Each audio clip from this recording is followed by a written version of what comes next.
Gravity literacy means learning to understand the force that has been shaping your body your entire life. From the moment you get out of bed, from the moment you were born. Gravity affects your posture, compression, fatigue, breath, mood, movement. It affects aging. It affects your recovery.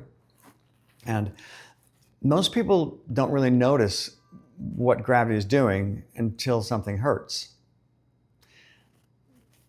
But those are the effects of gravity. Gravity literacy means noticing it sooner, working with it earlier, moving with it more intelligently, and paying down the tax before it owns you.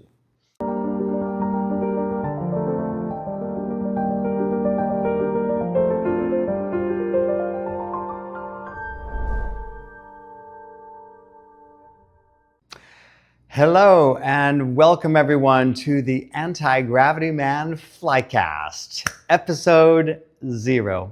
I am so excited to be starting this podcast. I've been looking forward to this for a long time. And if you're already part of the anti-gravity world, welcome home. And if you're brand new, welcome aboard. And if you're one of our professional performers, or one of our alumni, or one of our crew, or one of our support staff, if you're part of the STARS team, or if you're one of my certified anti-gravity instructors, or studio licensees, or franchisees, or students listening, thank you. You're a huge part of why this works and lives and breathes in the world. And this podcast is going to give me a larger platform for sharing my discoveries, for educating my community, for coalescing what we do, and for opening the conversation up. And with the people I have coming on, the sky is the limit as to where we're going.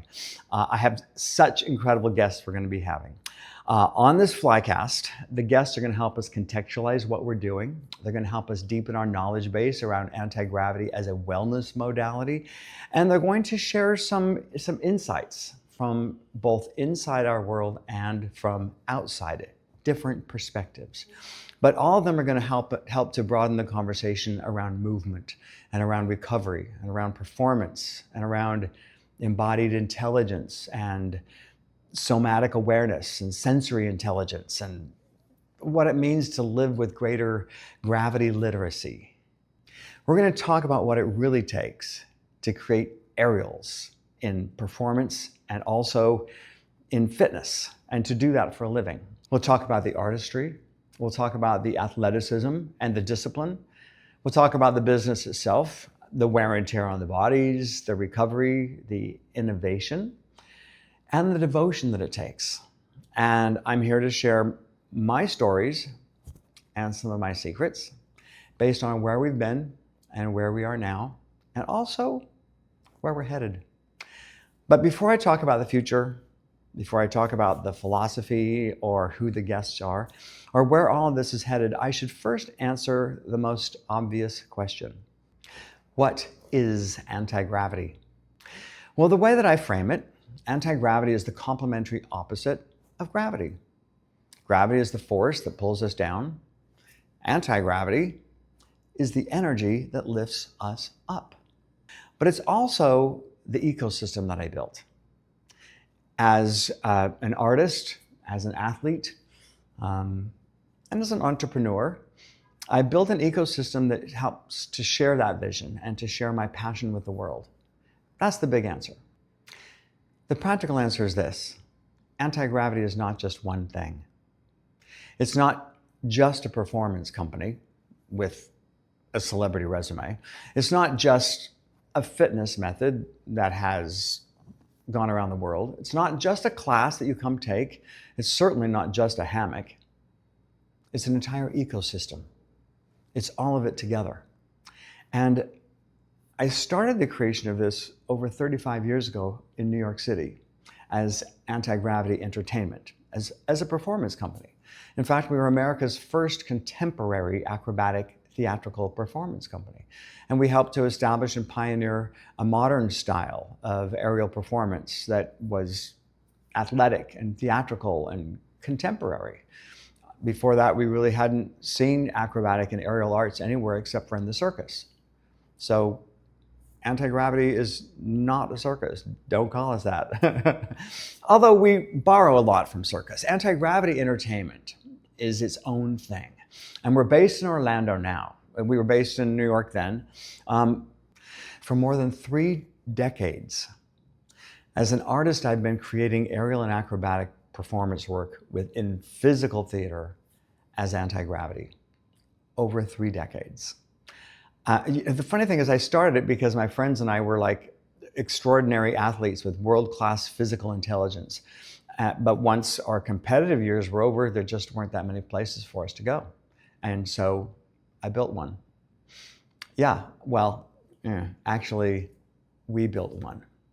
It was very much a collaboration.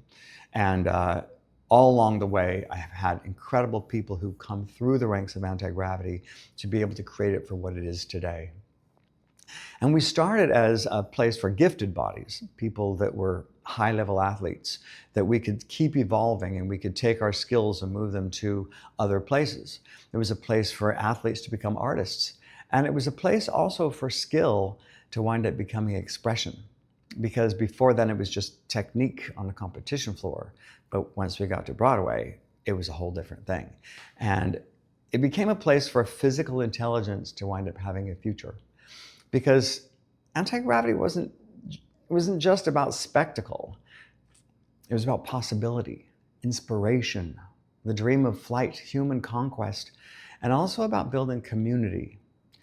It came from the desire to give talented bodies somewhere meaningful to go. But from there, anti-gravity grew into a major performance identity that wound up straddling so many different sectors of the industry. We worked in, and we continue to work in, we work in live entertainment, in theater, in television, in global events, in pop culture, and rock tours, and aerial production with the top trendsetters of the day, from Olympic ceremonies to presidential inaugurations to Broadway and TV award shows. We help to free the aerial and acrobatic arts from the circus. That's pretty much our claim to fame. And in doing so, we shaped a modern style of aerial and acrobatic performance that became its own genre, that exists and is flourishing now. And with a Broadway pedigree and a celebrity resume and an impeccable safety record, that's how we did it. And that's the original wing of anti-gravity. But with one wing, you only fly in circles. So I balanced it out with the second wing. And that wing has now been aloft for over 17 years. And that's called anti-gravity fitness. Now, it stemmed from anti-gravity entertainment because it was a discovery. And at first, the second wing really grew from my desire to bring the challenge and the exhilaration and the physicality of aerial and acrobatic arts into the fitness world. But it also had a lot more to share. Because I took the demanding practice of being in the air and I brought it into studios, sharing a unique workout with the public. And at the time, exercise was still very much in the box. It was, there weren't as many options as there are now. But by bringing creativity and artistry and suspension and inversion and play into fitness, we basically helped nurture the creative fitness boom that exists today. Yeah, I'm proud of that. Anti-gravity was one of the trendsetters there. We made working out feel more like playing in. And in anti-gravity, we swing, we hang upside down, and we shred our abs at the same time. In the creation of it, I borrowed not only from yoga, but also from Pilates and from dance, from especially ballet bar, and from gymnastics and the bars in gymnastics, and also from the rings in gymnastics. And I borrowed also from different sectors from dance, and certainly I borrowed a lot from Pilates and from calisthenics. And while I was building it, it really kept revealing like more and more ways to discover how the body heals, how the body grows, how the body expands. And a whole philosophy also started to emerge. What began as a new way to train the body also started showing up as a new way to help the body recover. Because behind all that beauty and the strength and the virtuosity and the spectacle of what we were doing, there was another story unfolding in my own body and also in the body of my athletes. Because as much as I loved creating new ways to move and pushing the limits of what the human body could do and on the ground and in the air, I was also paying the price for the virtuosity and the bravado of my youth. Compression in my joints, wear and tear. And I wasn't the only one. I really saw that same price showing up in my athletes too, because we were no longer in our 20s, or, well, maybe some of us were in our late 20s, but we were definitely past our prime as far as a gymnast is concerned. The repetition, the impact, the physical cost of excellence, it all added up to high workers' comp bills. So the question began to change for me. It was no longer just how do we fly? It was no longer even just how do we turn flight into fitness? Although those never really went away, it wasn't just about that. It became, what else is hidden in the air? How do we recover from the cost of flight? And how do we give the body back some of the space that gravity, that impact and performance and time and hard landings keep taking away? And there was a lot to reveal. There were discoveries that just kept emerging. And that question became personal, because this wasn't just theory, it was necessity. And necessity is the mother of invention. The chiropractic visits, they would put me on a table and they would pull traction on my body and try to create space. And I would notice what I was doing. I'd pay a lot of money for it, but I also took note. Because what they were doing after years of pounding down in order to get up was pulling traction. And I don't know, that phrase is important to me, pounding down to get up, because that's really how a lot of us were trained, especially in gymnastics. Well, no, in dance too, definitely. Push harder, jump higher, hit the ground, do it again, repeat. And practice makes perfect. And it created a great athlete, and created a great artist, and I know that life really well. When I was young, I had that dangerous gift that many young athletes have, the invincibility of youth. Well, the gravity tax collector came after my knees in my 20s, and I sent him away twice, basically saying, I'll pay up later.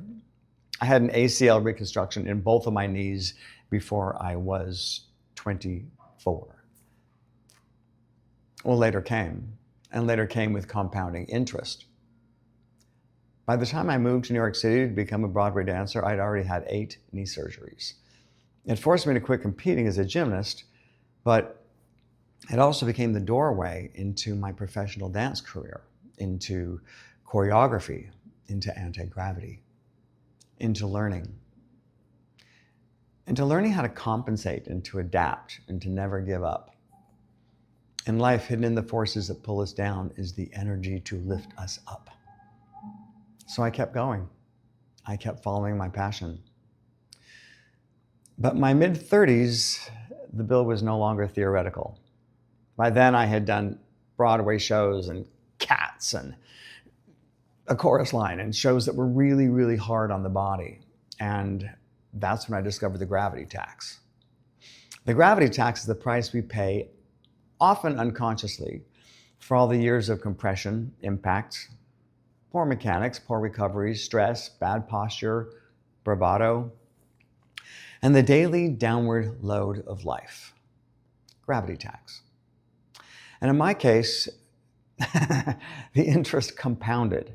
I mean, I have missing ligaments in my wrists and stress fractures in both of my ulnars, and I have bone-on-bone vertebrae in my spine. I had one knee replaced. I had the other one has been calling out. But I don't say that for pity. I say it because that's how awareness happened. And that's how wisdom happened. And that's how anti-gravity evolved. Through challenge, through wear and tear, through necessity, through paying attention after the build arrived. That was the bridge. Anti-gravity fitness began as aerial arts as exercise.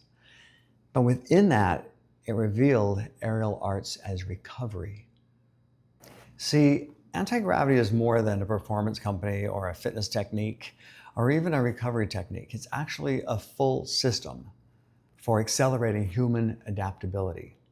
And humans are going to have to be able to adapt because we are in a change time, a time of transformation. And the human species itself is going to be having to transform. We see it happening.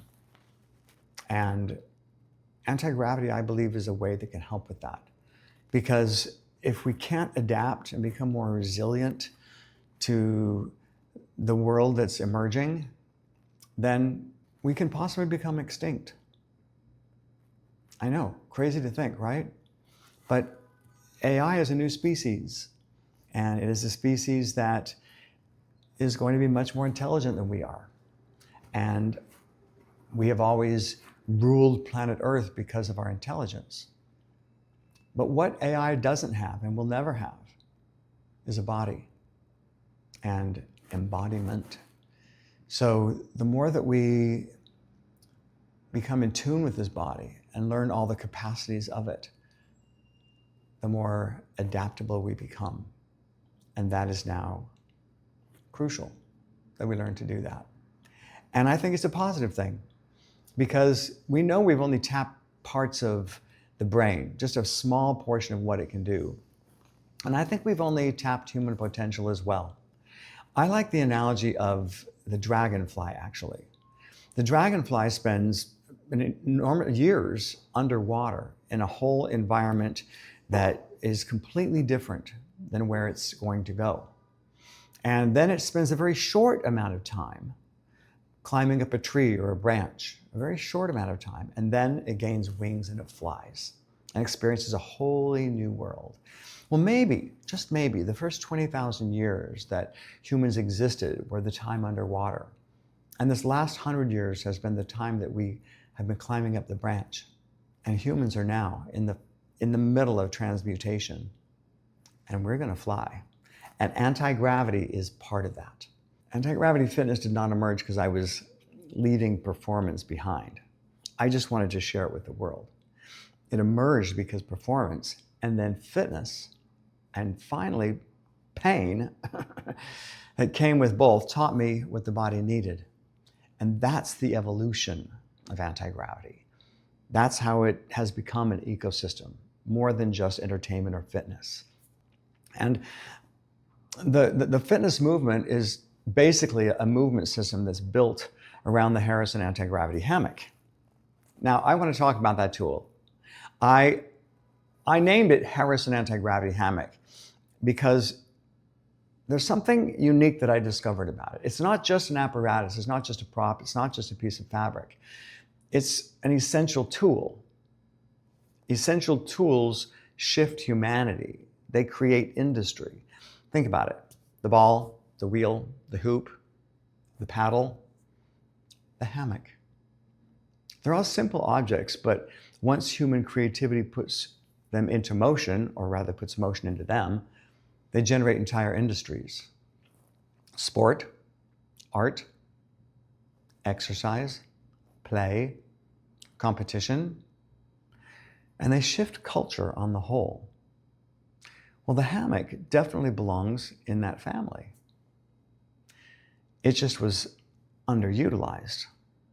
It just didn't have creativity brought to it. Maybe it's because the points were so wide.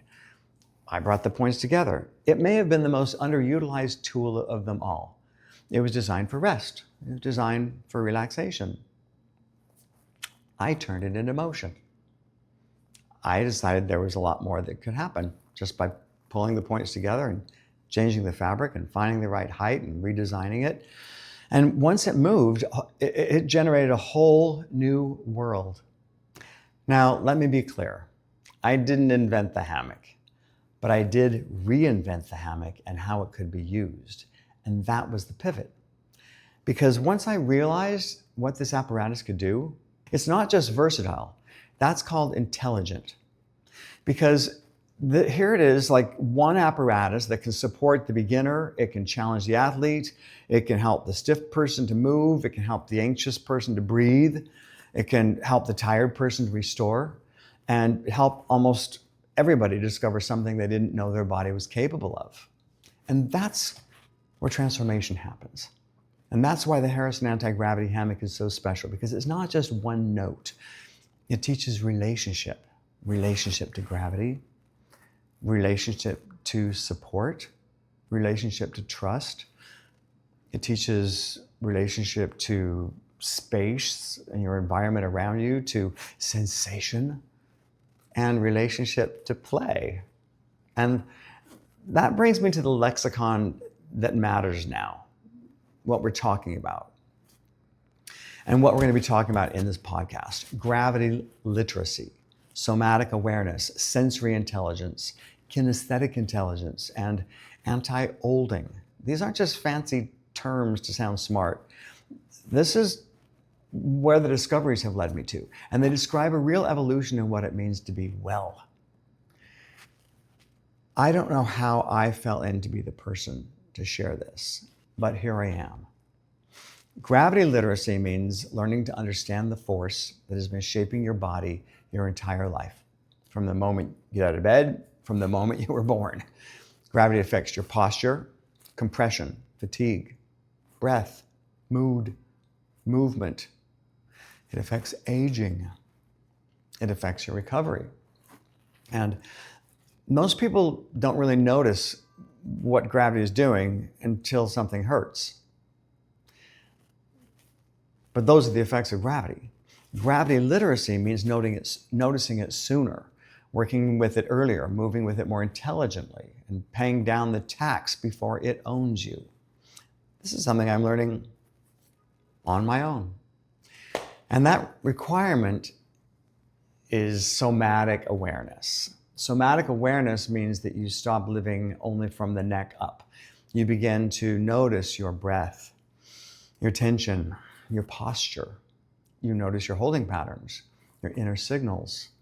And you become like aware not only of what your body looks like, but of what it feels like from the inside. And that grows sensory intelligence. So sensory intelligence, becoming more keenly aware of what's happening and what we feel in our body, grows kinesthetic intelligence, what we can do with our body. And the more kinesthetic intelligence we have, the more grace we have in motion, the better we are at timing regulation and coordination and adaptability. And we have a more elegant relationship with life itself, the more kinesthetic intelligence we have. That's how we become more fully embodied beings, not just stronger, not just more flexible, not just better performers, but more embodied, more enlivened, more aware, more graceful, and also more compassionate. Because I believe that we are to become more enlightened. But to do so, we also must become more enlivened, because we're a mind-body complex. We're not just one or the other. Thought affects tissue. Breath affects state. Posture affects your mood. And movement affects perception, because when you are less defended in the body, you also become less defended in the heart. Many people know me as the artist or the choreographer or, the inventor and the founder, or the guy that's upside down in a hammock trying to explain life. And that's fair, because anti-gravity has something bigger to say. And it has something to say about how people live, about how we age, how we recover, how we relate to stress, and how we relate to support, how they can reconnect the intelligence in the body, how they can become more fully embodied human beings. That's a bigger conversation. And I believe anti-gravity has earned the right to have it, to have that conversation. So, all right, let me bring it home. When we started today, I asked you a simple question. Are you working with gravity? Are you just paying the price of not understanding it? Because most people don't even realize they have a choice. And that's what I want to bring out in this podcast. I want you to know you have a choice, that every single day, gravity is pulling on you. Not just your body, but your energy and your posture and your patterns and your state of mind.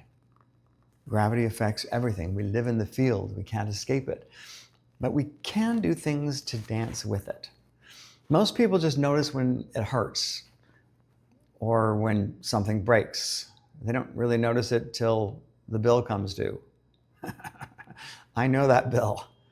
I've lived that bill. I'm living when paying back those bills and paying back all the debt and the accumulated interest. I've spent a lifetime exploring what it means to pay it down. And those discoveries are what I'm going to share with you on this podcast. Because hidden in the force that pulls us down is also the energy to lift us up. That's what I've been spending my life exploring. Not just how to fly, but how to help people to feel lighter and stronger and more spacious and more alive. Because this is not just about a hammock. It's one of anti-gravity's tools. It happens to be the most versatile. And it's not just about a class. We have many different kinds of classes. And it's not just about fitness. It's about remembering that your body is not a burden. It's one of your greatest advantages. And it's a gift. It's the one vehicle we get to drive in this lifetime, and you only get one. And so this is going to be about learning how to create space where life has created compression, how to get stronger without always having to break yourself down in order to do it. These are lessons that are hard won. And it's going to be also about becoming more aware from the inside out, to become more graceful, more compassionate, and more intelligent in motion, in how your body moves through space. It'll help you to understand how not to just survive in your body, but to actually to live in it and feel alive and to nurture that aliveness and to let that grow and expand. Because sometimes you have to turn yourself upside down in order to know what it feels like to be right side up. Thank you for joining me on this inaugural episode 0 of the AntiGravity Man Flycast. I'm so excited to be starting it. I'm going to be bringing in all kinds of interesting people that are going to help me to expand on this concept of anti-gravity and discover more of what it feels like to be embodied and to articulate what we've been doing and what we are doing and the future, where we're going. And I am just honored and blessed to be the person that gets to bring that into awareness. So thank you for joining me again, and fly high.